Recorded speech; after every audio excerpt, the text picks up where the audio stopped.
मेंबरान अपनी अपनी सीटों पे तशरीफ रखें प्लीज। जी ख्वाजा साहब। उस रोल में हमारी अफवाज पाकिस्तान वापस जाने का उन्होंने बाकायदा एक अनाउंसमेंट किया है और उस न्यूट्रलिटी को जो है इमरान खान साहब जो हैं वो उसको एक ताना बना दिया उन्होंने। मैं उस तफसील में जाए बगैर जो है ये बात जो है प्लीज आप मैं जिस स्पीकर के पास फ्लोर है उसको डिस्टर्ब कर रहे हैं जब आपस में ऊंची आवाज से मैं दरख्वास्त करूंगा ये पीछे जो गपबाजी हो रही है कि मैं थोड़ी सी सीरियस बात कर रहा हूं तो बाद में जो है उसको। जी प्लीज आप जारी रखें। ये सिलसिला जो है अगर आज 75 साल के बाद जो है किसी ऐसे मोड़ पे आ चुका है जहां पे हम ये एतमाद के साथ कह सकते हैं कि तमाम अदारे जो हैं वो अपने आईनी रोल में जो है ये गैलरी वाले से बात नहीं हो सकती। जरा इनको ये समझाएं भी कि पार्लियामेंट गैलरी में बैठे हुए मेहमान जो हैं वो आपस में गुफ्तगू नहीं कर सकते। प्लीज इससे इज्तनाब फरमाएं। और आप यहां हाउस में बैठे हुए MNAs के साथ भी कोई राब्ता या किसी किस्म की गुफ्तगू या इवन सलाम अलैकुम भी नहीं कर सकते। शुक्रिया। गैलरी च बह गए हो तो कम से कम थोड़ा सा एहतराम भी करो। जनाबे स्पीकर, मैं फिर मौजू की तरफ आता हूं कि एक हिजान है जो इस वक्त आज जिस तकर्री का प्रोसेस का आगाज हुआ है एक हिजान बर्पा करती है। मैं समझता हूं कि इमरान खान साहब अपने इक़्तिदार के लिए जो हरबे इस्तेमाल कर रहे हैं या इक़्तिदार की जुदाई में और उस गम में जिस तरह वो पागल हुए हैं वो अपने तमाम तर जो हरबे जो हैं उससे मुल्क की कौम की वहदत को नुकसान पहुंचा रहे हैं, अदारों की इज्जत और एहतराम को नुकसान पहुंचा रहे हैं। इन्हीं अदारों ने 4 साल तकरीबन गैर मशरूत उनको सपोर्ट किया है। अगर वो बावजूद उनकी सपोर्ट के अगर वो कुछ नहीं कर सके सिवाय इस मुल्क में भूख और गुर्बत, करप्शन और ये सारी जो है अपनी लेगेसी के तौर पे छोड़ गए हैं, तो आज उन अदारों के ऊपर अटैक ना करें बल्कि शर्मिंदा हों कि उनके ताउन के बावजूद आप इस मुल्क और कौम के लिए कुछ नहीं कर सके। मुझे PTI के जो अरकान यहां पे बैठे हुए हैं इस ऐवान में, उनमें एक साहब ने बताया कि हम जब उनसे कौम के लिए, आवाम के लिए, अपने हलकों के लिए फंड्स मांगते थे, तरक्याती फंड्स मांगते थे या उनको इकोनॉमी के मुतल्लिक जो है कुछ कहते थे, तो आगे से कहते हैं यार इन चीज़ों से वोट नहीं मिलते, आप सिर्फ चोर चोर कही आओ, उससे आपको बड़े वोट मिलेंगे। यानी ये उस बंदे की फिलॉसफी है जो चंद रोज के बाद 26 तारीख को जिसने अनाउंस किया है कि उसने पिंडी में आके धरना देना है। टेक्नोलॉजी तरक्की कर गई है, उसके वर्कर जो हैं, जो भी 1000-1500 रोजाना इकट्ठा होता है वो GT रोड पे रुल रहा है और वो खुद ऑनलाइन जो है वहां से उनसे खिताब करता है। मैं यहां पे कैटेगोरिकली जो हिजान है उसको सबसाइड करने के लिए कहूंगा।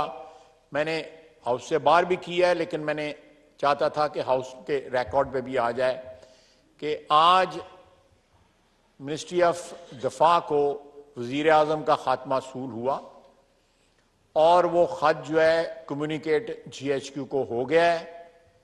इंशाअल्लाह ताला हो सकता है कल जो है या परसों या 1-2 रोज या 3 रोज में ये सारे का सारा मरला जो है वो तकमील के उस पे पहुंच जाएगा और ये जो हिजान जो है ये सबसाइड कर जाएगा और उसके बाद इंशाअल्लाह ताला इमरान खान के साथ भी जो है जो दो हाथ करने हैं वो भी कर लेंगे इंशाअल्लाह ताला।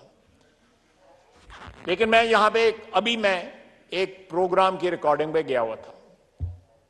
हामिद मीर साहब जो हैं वो कॉम्पेयर थे या वो एंकर पर्सन थे, उन्होंने मुझे बताया कि इस बंदे को एक गोल्ड मेडल मिला था, वो भी इसने बेच दिया है, उनके पास स्टोरी है वो। और आज 8 बजे उन्होंने स्टोरी जो है, पता नहीं अभी 8 बजने में टाइम है, उन्होंने स्टोरी बतानी। गोल्ड मेडल इंडिया ने दिया, उसने वो भी बेच दिया। अब हिसाब लगाएं ये कितनी बड़ी बदकिस्मती है, हमें उसको ब्लेम नहीं करना चाहिए, अपने गिरबान के अंदर झांकना चाहिए। हम लोगों को जो रूलिंग अशराफिया जो है, हुक्मरान अशराफिया के अफराद हैं, जो हम इंडिविजुअल्स जो हैं जो रूलिंग अशराफिया बनाते हैं, कि इस तरह का शख्स जो है वो बरसर इक़्तिदार किस तरह है। ये बात नहीं कि तोशा खाने से लोगों ने पहले तोहफे नहीं लिए, पहले भी तोहफे लिए हैं, हर हुकूमत में लिए हैं, हमारी हुकूमत में भी लिए, उससे पहली हुकूमतों ने भी लिए। पिछले 50, 60, 70 साल का पूरा रिकॉर्ड है। लेकिन तोहफे बेचने वाला बंदा जो है ना वो ये है कि पहले बेचता था, फिर उसके बाद जो है खजाने में पैसे जमा कराता था।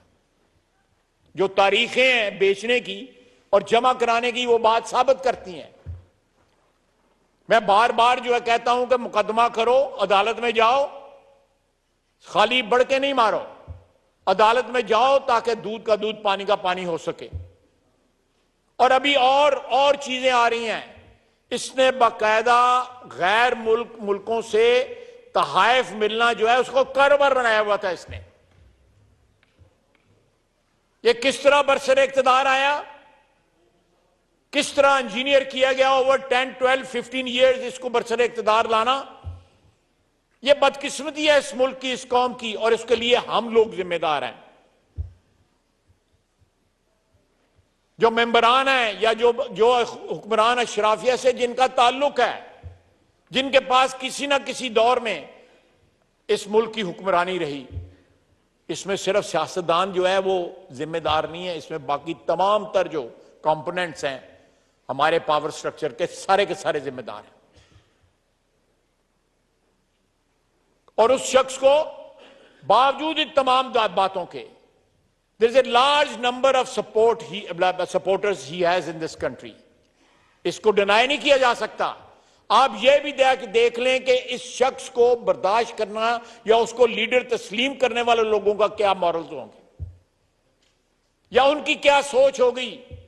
ये लम्हा फिक्रिया है सारी कौम के लिए कि हमारी मोरालिटी के स्टैंडर्ड्स जो हैं वो कहां पे पहुंच चुके हुए हैं, कि हम अपने लीडर्स के अंदर क्या क्या चीजें जो है देख रहे हैं, तश्तज़बाम हो रही हैं, आंखों के सामने नजर आ रही हैं, और हम उनको इग्नोर करके उनको अपना लीडर मान रहे हैं।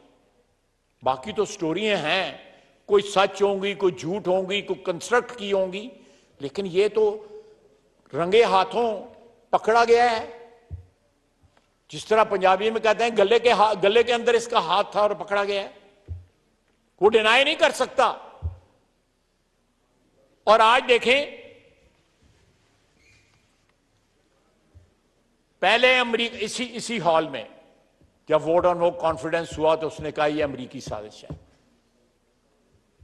2, 4, 5, 6, 7 महीने के बाद उसको यह ख्याल आया कि अमरीका को नाराज नहीं करना चाहिए, और कहता भी रहा, वो जो वीडियो या ऑडियो जो है, कि खेलना है इससे अमरीका का नाम नहीं लेना। वो इंपोर्टेड हुकूमत, बैरूनी साजिश, हकीकी आजादी, वो कहां गए? और किसी अमरीका बरे जिम्मा हो गया, उसको इन्होंने बेकसूर करार दे दिया। उसके बाद दूसरा इल्जाम था कि फौज ने या इंटेलिजेंस एजेंसीज ने या एस्टेब्लिशमेंट ने हमारी मदद की है इस वोट ऑफ नो कॉन्फिडेंस में, उनको भी बरी जिम्मा करार दिया। ये एक लिहाज से ब्लेसिंग है कि उन्होंने तस्लीम किया है कि ना एजेंसियों का काम है ना अमेरिका का काम है, ये इस ऐवान के मेंबरान का काम है कि उन्होंने मेरे खिलाफ वोट ऑफ नो कॉन्फिडेंस किया। क्योंकि उन्होंने कहा कि कम से कम रोक तो सकते थे ना। जब ये लफ्ज कहते हैं कि कम से कम रोक तो सकते थे, इसका मतलब है कि हम यहां पे जो आईनी इकदाम उठा रहे थे उनको रोकने के लिए वो दावत गुनाह दे रहे थे कि भैया इंटरवीन करो और ये मेरे खिलाफ जो कुछ हो रहा है इसको रोको और मेरा इख्तिदार बचाओ। जनाबे वाला, जनाबे स्पीकर, कितनी बड़ी बदकिस्मती है इस मुल्क की, इस कौम की, और इसकी जिम्मेदारी जो है हमारी अशराफिया को। मैं अभी एक मीडिया को इंटरव्यू दे के आया हूं कि यहां पे सियासतदानों ने या पार्लियामेंटेरियंस ने,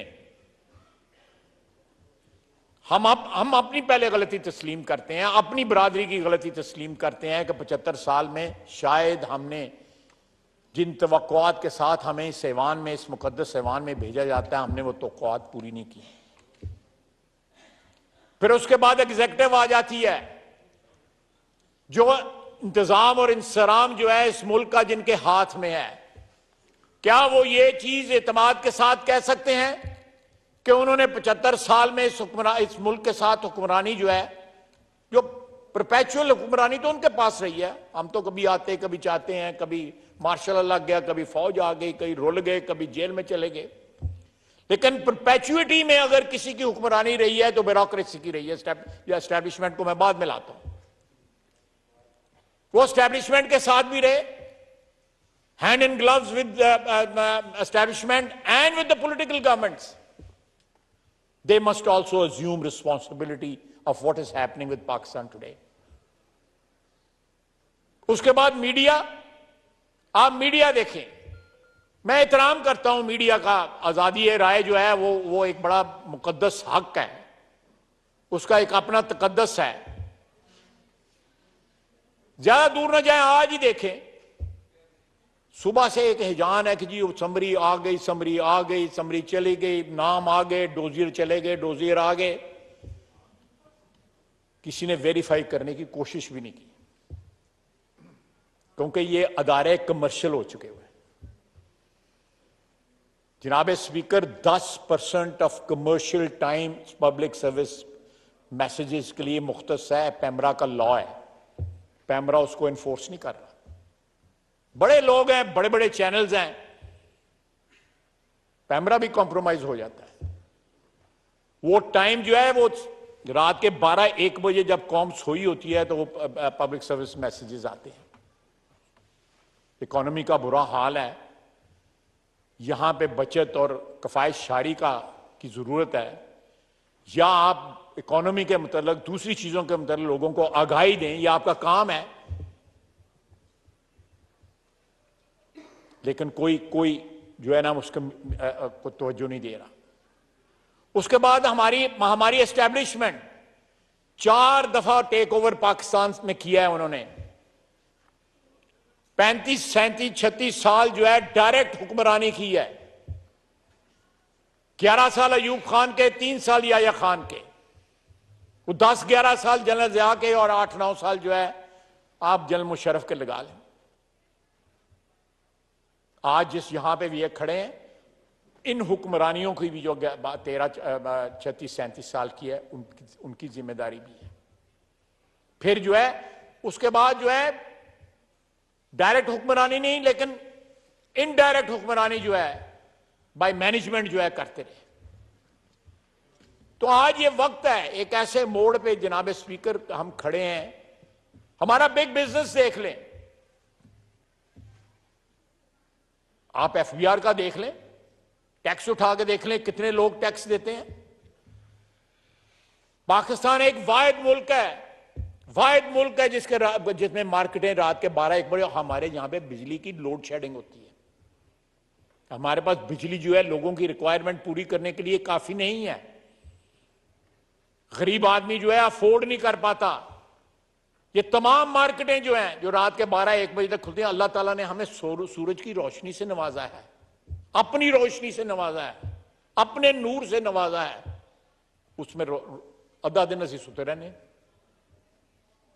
1:30-2 बजे हम मार्केटें खोलते हैं। ये जमाने में पनपने की बात वाली बातें हैं? क्या किसी को एहसास है इन सारी बातों का? एक ही आजकल इशू है, कोई इशू नहीं है पाकिस्तान में। इस मुल्क में बहुत दफा आर्मी चीफ जो है आए चले गए, रिटायर हुए। एक ट्रांजैक्शन है जो हर 2-3 साल बाद 3 साल बाद कभी लेट हो जाती है।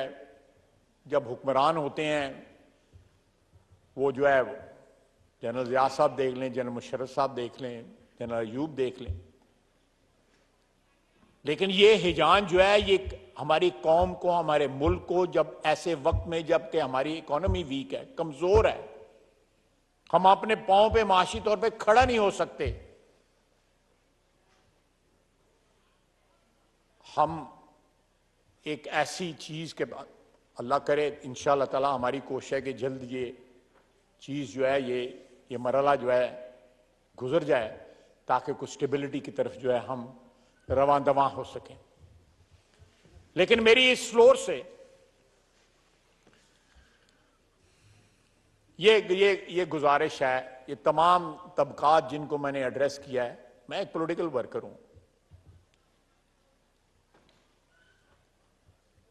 एक पॉलिटिकल लेगेसी का मालिक भी हूं मैं, या जानशीन भी हूं।